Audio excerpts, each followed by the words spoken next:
You're drunk right now. And that's not going to change. You kind of have a drinking problem. I recognize the problem. Well, fair enough.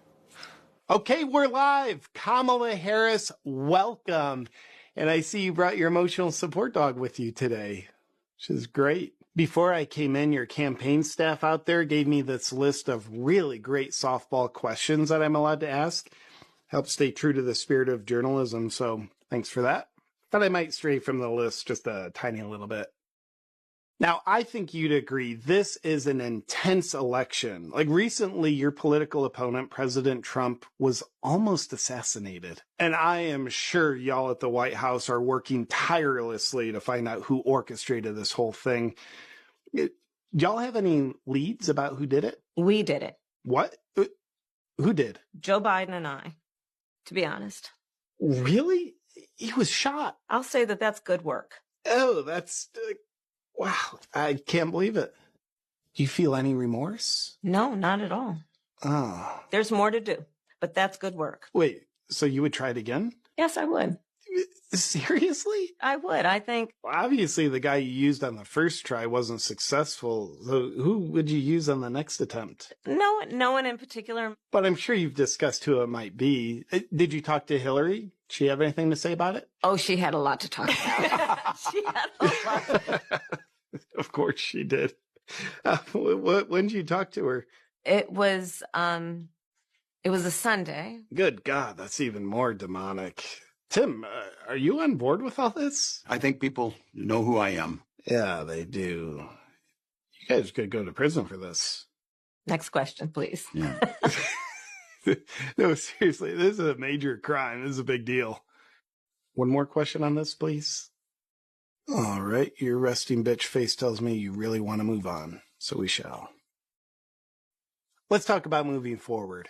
You make a lot of great promises about what you'll do if you get into office. But you've been in office for almost 4 years, and most things have objectively gotten much worse. The border, crime, inflation, it's pretty bad. How could you let this happen? In large part, all of that because of mismanagement. Yeah, I guess that would be it. That is the reality of it, and 4 years of being vice president. But I'd like to imagine how you will do things has no correlation to how you've always done things. So if you do win this definitely not rigged election, what would you do specifically to fix all the problems in our country?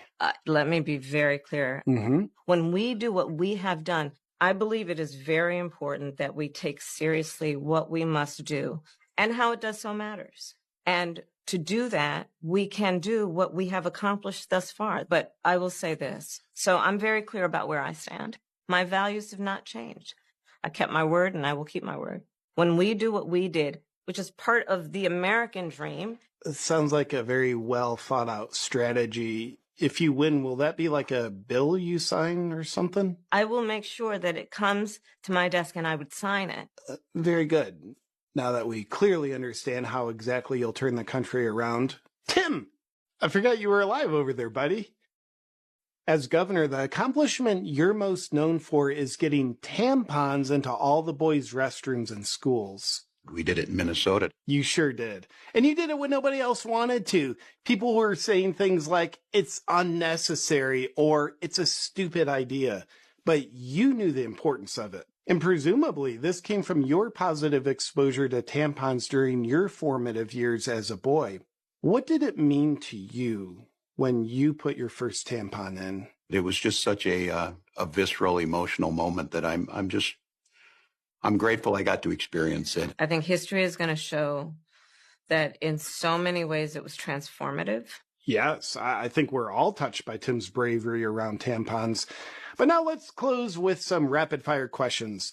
Kamala, who's the biggest dipshit you've ever known? Well, my first thought was not about me, to be honest with you. Yeah, well, no, I meant the biggest dipshit you've ever known, aside from yourself. I have served with President Biden for almost 4 years now. Right. Now, you've known the Obamas for a while now.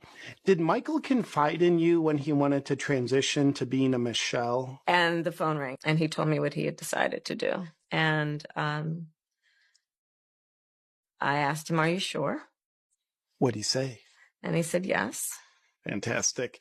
Now, Madam Vice President, on the monitor, you can see you in the process of sleeping your way to the top by way of a photograph of you with Montel Williams and another side girl. Have you seen this photograph before? But I did see that photograph, and I was deeply touched by it. The left criticizes Trump for sleeping with side girls, but you are a side girl running for the same presidency. How does that feel? It's very humbling. It's very humbling in many ways. Do you have any morals? No, not at all. Not at all. Fair enough. Kamala and Tim, you both come across so well on camera. Fantastic, actually. Thank you for taking the time to sit down and just be so interesting. Thanks for having us. Thank you, Dana. Thank you. What? Tim Walz is thanking me?